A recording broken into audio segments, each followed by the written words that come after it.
Europe is having a ton of trouble with its Turkish immigrants.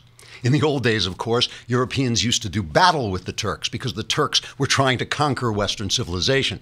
Nowadays, Europeans actually invite Turks to sweep into their countries in droves because things have changed. The Turks are still trying to conquer Western civilization, but Europeans are now weak and stupid. The latest troubles began when Turkey tried to get Turks in Europe to support a Turkish referendum that would give dictatorial powers to Turkey's president Recep Erdogan, pronounced ERDOWAN because the G is silent, as in angster. Until recently, Turkey had been slowly modernizing because of the secularizing reforms instituted last century by Mustafa Kemal. Kemal is usually known as Ataturk because of all the people shouting, "Ataturk, you instituted secularizing reforms." Unfortunately, these reforms have been gradually eroded by President Erdogan, pronounced ERDOWAN because the G is silent, as in whiz. How come you're eroding all those great reforms? The Turks tried to gin up support for the president's most recent power grab by staging rallies in European countries. But the Europeans shut down the rallies because they were afraid they would lead to riots and threats of holy war. To prove these concerns were unfounded, the Turks rioted and threatened holy war. The Europeans put down the riots, which angered President Erdogan, which is pronounced Erdowan because the G is silent, as in hottest. The Turkish president accused the Europeans of being Nazis, which the Europeans generally don't like because some of them actually used to be Nazis, but are now pretty nice. What's more, Turkish hackers spread the Nazi accusation by hacking them into very important Twitter accounts, like those of Justin Bieber, Amnesty International, Forbes magazine, and myself, which made me feel like a very important person who was accusing the Europeans of being Nazis, even though they're now pretty nice. Geert Wilders, a hardline anti-Islamist with amazingly gigantic hair, hoped that he would ride the Turkish troubles to election as the Dutch prime minister. Wilders had promised to de-Islamize the Netherlands, but his election bid was rejected because the Dutch apparently prefer to Islamize, and also the big hair was considered a negative. All the same, the Europeans do finally seem to be debating whether letting Islamists sweep over their countries, rape their women, kill their men, and destroy their culture is really as good an idea as it sounded when they first thought of it. On the one hand, the EU recently enacted a ban on headscarves in the workplace, feeling Muslim women should be treated fairly at work before returning home to be chattel again. On the other hand, Germany's Angela Merkel recently bowed to Erdogan's request that a German comedian be prosecuted for insulting the Turkish president. Personally, I'd have told Erdogan to et stuffed. The G is silent. Trigger warning, I'm Andrew Klavan, and this is The Andrew Klavan Show. I feel hunky-dunky, life is tickety-boo. Birds are winging, also singing hunky-dunky-doo. Ship-shape, tipsy-topsy, the world is zippity-zing. It's a wonderful day, hurrah, hooray! It makes me want to sing. Oh, hurrah, hooray! Oh, hooray, hurrah! All right, it's Monday. We're back along. That was a brutal Klavanless weekend. All these classic people were dying. Chuck Berry, Jimmy Breslin, great Daily News columnist, Derek Walcott, good novelist, good poet and novelist.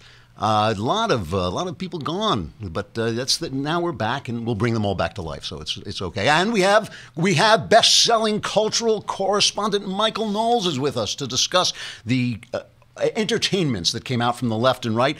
Knowles, of course, his brilliant book, Reasons to Vote for Democrats, is now number 3 on Amazon, despite or possibly because of the fact that it has no words inside. It is now, and we are giving this away, are we not? If you subscribe for the year, you got to have an annual subscription, just a lousy $8 a month for a year, and we will send you a free copy of this book. And if we run out of this, we'll just send you a ream of paper. Now, you've noticed the quality of workers we have here, and you've probably said to yourself, how can I stop that from happening to my company? Well, the answer is don't just go to the nearest prison or mental institution, but go to ZipRecruiter.com. ZipRecruiter.com is the perfect way to find people because you can go on all the important job sites at once. With ZipRecruiter.com, you can post your job to 200 plus job sites, including social media networks like Facebook and Twitter, all pardon me, with a single click. You can find candidates in any city or industry nationwide. Just post once and watch your qualified candidates roll into ZipRecruiter's easy-to-use interface. And this way you don't have to juggle emails or calls to your office. You can quickly screen the candidates, rate them, and hire the right person fast. Find out today why ZipRecruiter has been used by Fortune 100 companies and thousands of small and medium-sized businesses, and why we here at the Daily Wire often sit up late at night weeping into our beds that we didn't use ZipRecruiter.com when we brought this motley crew on to run our shows. Right now, my listeners can post great jobs at ZipRecruiter for free by going to ZipRecruiter.com/dailywire. That's ZipRecruiter.com/dailywire. One more time to try it for free, go to ZipRecruiter.com/dailywire. If you're not smart enough to use ZipRecruiter.com for free, you're probably not in a position to hire anyone anyway. So go ahead and try it. It's got to be better than what's going on here. All right, so I was gone for the National Review Summit. That's why so many people died over the Klavan-less weekend. This was the National Review Ideas Summit, where all these important people and me were there. You know, I walked on, as I walked on stage, Tom Price, the new health health secretary, was walking off. And as I walked off, Paul Ryan was walking on, and I thought, like, what was I doing there? You know, like, I don't know anything, but it was really good. I like to go there. It reminded me, it made me think back on another. I go to these National Review things, and I was on one of their cruises, and I was on a panel on one of the cruises, and John Miller, a pal of mine, who's now a professor at Hillsdale, asked the panel in general, what did we think? How did we think history would record Barack Obama? And everybody had a kind of elaborate thing what history would say about Barack Obama. And I said, I thought that Barack Obama would get one sentence in history for a while, that he was the first black president. And then after that became unimportant, he would have no place in history whatsoever. I mean, he would be like Millard Fillmore or like, you know, Martin Van Buren or something like this. I now believe that to be, that I got that exactly right. Now, of course, I always get these things exactly right. For those of you who are leaving comments saying that I'm wrong, you know, it'll save you so much groveling later on if you don't say that stuff. But I really do think Obama is already, he's like a kind of vague memory. Like I can barely remember what's going on. And it makes me realize that these 8 years of Obama were like a dream. They were like a dream that the left was having out loud, of this salvific black president who was going to lift us all, and everything was going to be different. And now we were going to be, let's give him the Nobel Peace Prize, because now, give him the Nobel Peace Prize before he does anything, because now everything will be peace. And in fact, it was the longest period of war under any president ever.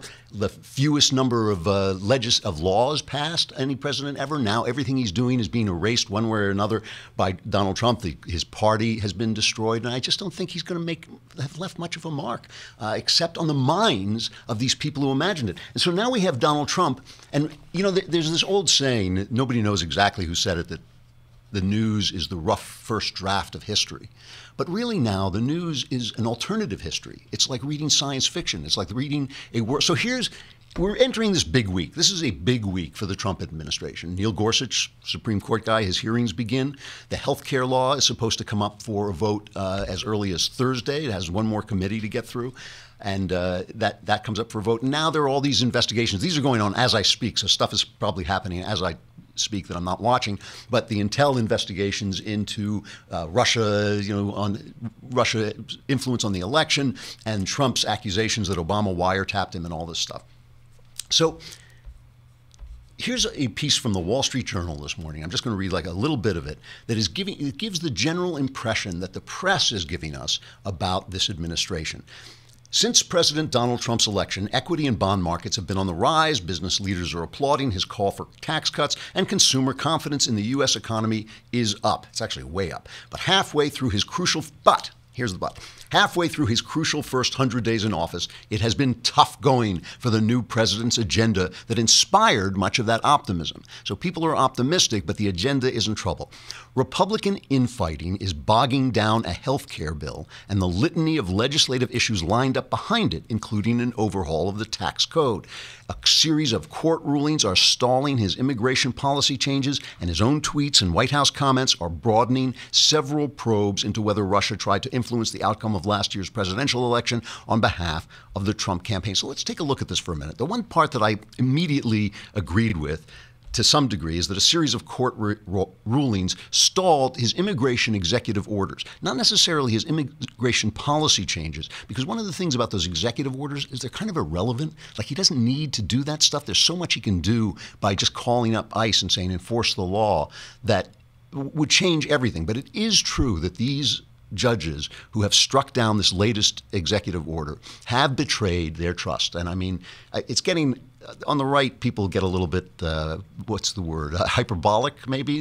People shouting it's a coup, it's a left-wing judicial coup. It's a couple of bad decisions by a couple of dishonest judges. They're maybe not corrupt, but they're ideologically corrupt. And that stuff tends to rebound. It tends to blow up in your face. So I'm not really as concerned about that. I think that's going to make these judges look bad, and it may even end with the Ninth Circuit being disbanded or rearranged in some way. So, I'm not that worried about this. But let's talk about, for instance, well, first, since it's happening now, let's talk about these hearings, okay? The hearings about Russia, it seems pretty clear now that there is no evidence of collusion between the Trump campaign and Russia. They keep saying Russia hacked the election. So far, all that boils down to is Russia phishing John Podesta and releasing some emails and all this stuff. So that is just now a lot of, kind of slander, just people saying this stuff about Russia. So that's going to kind of disappear, I think, over time. If they had anything, we would know it by now. It would be a big scandal. This is a lot of journalists making a lot of noise about something that does not seem to have actually happened. I mean, I do not believe, first of all, I don't believe that Putin could have possibly known that Trump was going to win. No one knew that Trump was going to win. He was looking for information against the person he thought was going to be the president. He was looking to discredit Hillary Clinton because he thought she was going to be the president. Now there is this stuff about that Trump tweets that Obama bugged him, okay? And so today, here's the latest thing we have is James Comey being questioned by Adam Schiff, a partisan Democrat on the Intel Committee. And Schiff is asking him about these allegations that Obama bugged Trump. And here's Comey. Director Comey, I want to begin by attempting to put to rest several claims made by the president about his predecessor, namely that President Obama wiretapped his phones. So that we can be precise, I want to refer you to exactly what the president said and ask you whether there is any truth to it. First, the president claimed, quote, "Terrible. Just found out that Obama had my wires tapped in Trump Tower just before the victory. Nothing found. This is McCarthyism," unquote. Director Comey, was the president's statement that Obama had his wires tapped in Trump Tower a true statement? With respect to the president's tweets about alleged wiretapping directed at him by the prior administration, I have no information that supports those tweets, and we have looked carefully inside the FBI. The Department of Justice has asked me to share with you that the answer is the same for the Department of Justice and all its components. The department has no information that supports those tweets. So this is no big surprise, right? We had already said, in the Republican on the Intel Committee, Devin Nunes, he also said the same thing. But here's what I think obviously did happen. And I say obviously, I'm putting this together a little bit, but it seems to me that the narrative is pretty clear that what did happen is there were legal taps on foreign actors like the Russian ambassador. That some of these actors, as these people do, there's nothing illegal or wrong about it. Some of them talk to people in the Trump campaign. I think Obama decided that he was going to create this narrative. Maybe he believed the narrative. I don't know. He picked this stuff out. He cherry-picked the stuff where legally tapped Russians spoke legally to, people in the Trump campaign. He then changed the rules of who had this information just before he left office so that it was spread around. And somewhere along the line, the names were unmasked. You're supposed to mask any American who gets swept up in these intelligence bugs. You're supposed to not release who the guy was talking to because he's an American citizen. You have to get a warrant to tap his phone, right? So you're supposed to, but obviously with Michael Flynn and possibly with others, that didn't happen. And that's where the criminal scandal really lies, because essentially, okay, to say he tapped the phones, it's not true. And Trump is a loudmouth, and he's a loose talker, and he talks the way people talk when they're in bars rather than the way you talk when you're in the Oval Office. And that's one of the problems with his tweets. It's his own fault. He's distracting from his agenda. It is true, he is. But I do not think it's criminal on Trump's part. I have to stop and say goodbye to Facebook and YouTube. We have the great and powerful Michael Knowles, who we only get here by, we have to pay him now to come on. We haven't started paying Knowles. Have we? Oh, thank God. All right, but we have him coming on. Come over to thedailywire.com. You can hear the rest of the show, or you could subscribe and you could watch it right on the site straight through.